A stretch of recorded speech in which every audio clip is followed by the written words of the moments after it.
The flicker of the old gas lamp cast dancing shadows across the nursery walls. Elias, a quiet man with weary eyes, tucked his 5-year-old daughter Lily into bed. Her room, once vibrant with the hues of childhood, now felt heavy with an unspoken chill.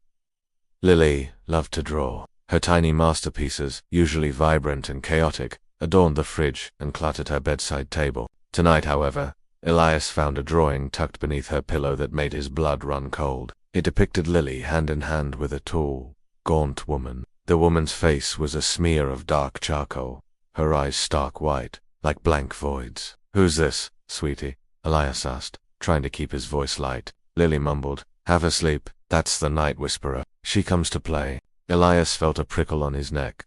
"The Night Whisperer. What's her name?" "Just Whisperer," Lily whispered, her eyes already fluttering shut. Later, in the dimly lit kitchen, Elias showed the drawing to his wife. Clara, usually the more pragmatic of the two, paled as she studied the charcoal smear. "Does she look?" Elias stared at her.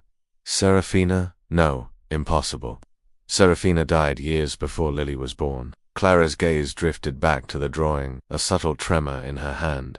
But the eyes, that pale, hollow look, Serafina had that in her last days, before the fever took her. That night, they kept Lily's bedroom door ajar. Hours later, from their own room, they heard it, a soft, rhythmic whispering from Lily's room. It wasn't Lily's voice, nor was it easily decipherable. Elias and Clara crept to the doorway, peering in. Lily was sitting up in bed, facing the empty corner of her room, nodding occasionally. "They saw my picture," Lily said, her voice small. "They want me to draw them again." A sudden silence fell.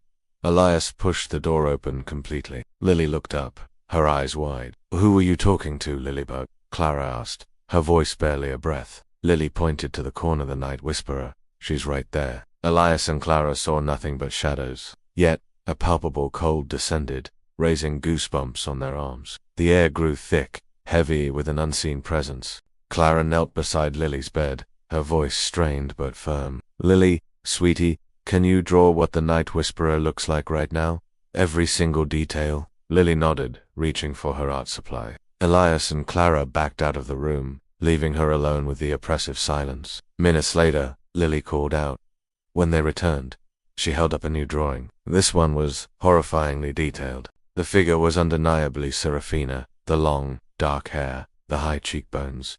But the eyes, they were not merely pale, but entirely black, like vast, empty pits. And around the figure's neck, a thin, spectral noose was clearly visible, tied in a chillingly familiar knot. Serafina had not died of fever. She had taken her own life, in their very home, hanging herself from the old oak beam, in what was now Lily's room. No one had ever spoken of it to Lily. There were no photographs of Serafina with that particular dark hair or the noose. Elias clutched Clara's hand, his knuckles white. "Lily," he said, his voice trembling, "we don't want you talking to the Night Whisperer anymore." They moved that very day. The old house, with its whispering corners and chilling secrets, was left behind. The drawings, along with Lily's art supplies, were burned. They never spoke of the Night Whisperer again. But sometimes, when the wind howled just right, Elias swore he could hear a faint, distant whisper carried on the breeze.